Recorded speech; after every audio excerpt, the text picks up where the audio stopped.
Episode 107. So Hayley's yelling for help and Danny tries to help her and she's yelling at Danny not to touch her. And she got to get extra dramatic because she has to sell the scenario because she knew she went there to set up Danny. So now she got to overact and make it look dramatic that no, I don't want you to touch me. But, it's all an act. Next, Vanessa checks Doug about quitting his job and she tells him to stop threatening to expose Joey.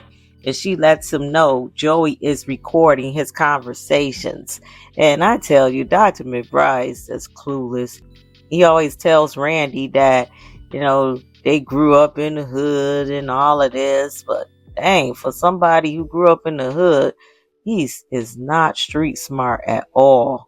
And maybe, after a while, his black card got revoked because, he started living a better life.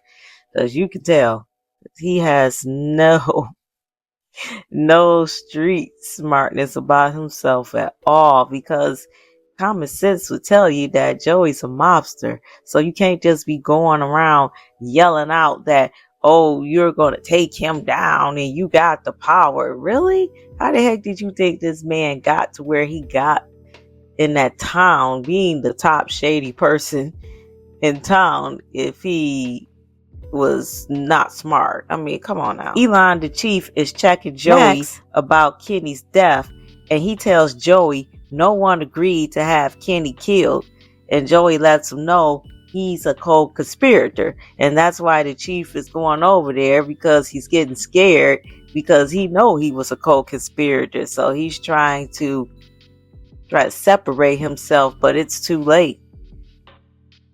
Next, Naomi gets Ashley to spill the beans without using Hayley's name. So they begin to play this hypothetical game of this no-name person, but we all know who they talking about. Next, Danny tries to help Hayley at Uptown, and Hayley's yelling at her, and then Randy approaches to help, and Hayley allows him to usher her out of Uptown, headed to the hospital. Now, what sense do that make? If she was truly having a miscarriage, you really gonna let some stranger you don't know take you to the hospital when at least Danny? Like, that makes no sense. But it makes sense in her scenario, setting Danny up. So Danny offers to go with them since Randy's a stranger to Hayley, but Hayley tells her she's done enough, and there she go.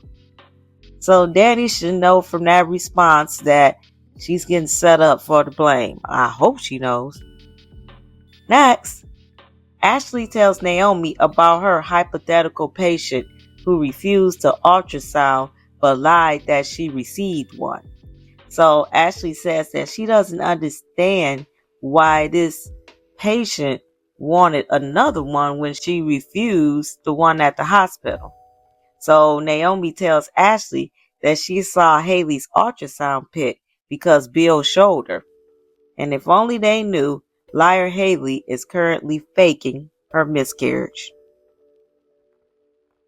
Next, Elon tells Joey the investigation regarding the man found deceased in the park is officially closed, and he tells Joey to remember he had nothing to do with the whole Kenny situation.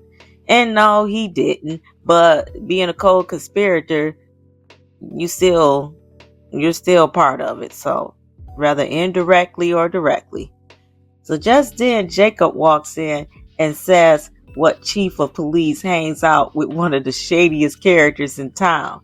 So if Jacob didn't know, he should know now how involved his dad is in this whole man found dead in the park case. Next, Dr. McBride is at Orthy Jeans with Vanessa, and he's yelling to patrons that Joey Armstrong is a dangerous man and to hide your kids and wife. And he plays too much because trifling Vanessa doesn't want to be hidden. She likes being preyed on. So I guess it's not being preyed on if the prey offers themselves. So Vanessa tells him no matter what, she still care about him. And that softens him up and he starts to say he cares about her. I tell you, this dude, he gets on my nerves badly. Next, Jacob tells the chief he's not his father. He's a crooked cop. And yeah, Jacob, we all know. But what you gonna do about it? Ain't nothing you can do about it because he's your boss. Next, Ashley tells Naomi that Danny was the one who brought Hayley to the hospital the first time and that Danny believes Hayley is faking her pregnancy. So next, Danny calls Bill and tells him something terrible has happened. And see, this is Danny just sticking her nose where she doesn't need to. Like, let his wife call him. Why are you so involved? Next, Dr. McBride tells Vanessa it's not too late to stop doing business with Joey. And he tells her Joey's going to protect himself if something happens. And he tells her that she can still be implicated if he exposes Joey. No, silly Dr. McBride. You ain't gonna need to worry about being implicated because dealing with somebody like Joey, you're gonna end up like Kenny. So you need to shut your mouth and go on about your business. I always said he still just need to bust up and leave town because trying to go after Joey is just foolish. Next, Jacob asks his dad why did he close the case so abruptly, and he says he followed his dad to Joey's and he looks like his dad is a crooked, compromised cop. And his dad begins yelling at him and telling him he has no idea how much he's been protected over the years. And I believe that, of course, because he's the chief's son. So he tells Jacob he's no better than he is. When Danny brought a gun to Bill and Hayley's wedding, Elon tells him he didn't do anything because Naomi told him not to, and that's true too. So he got Jacob on that.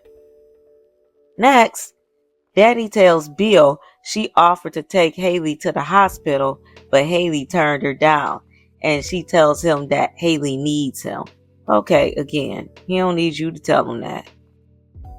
Next, Jacob's dad says as his superior, he won't bring him up on any charges for insubordination, as well as how he handled Danny's case regarding shooting off a gun at the wedding.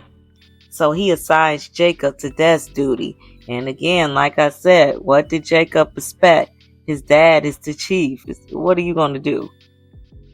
And you ain't going to turn him in to higher officials because then that's your dad. So, yeah, he just needs to just be quiet. Next, Vanessa tells Dr. McBride he can't remove the bug in his car, and he asks her to find out what kind of music Joey doesn't like. And she tells him he's doing the right thing by not saying anything about Joey's operation.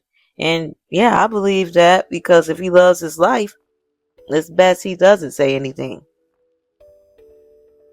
Next, Naomi goes to Bill and Hayley's house to confront Hayley. And she asks Hayley, why did she lie about her ultrasound? And Bill shows up asking Hayley what happened. And she tells him she lost the baby, being all dramatic. And this girl, I tell you. Next, Vanessa tells Joey she talked to Doug and he's not going to say anything. And Joey's looking at her like, you better not say anything because you're not going to be able to keep luring me with sex because I'm going to handle that problem. And she knows he will. So for Doug's sake, you better be quiet. And that ends the episode.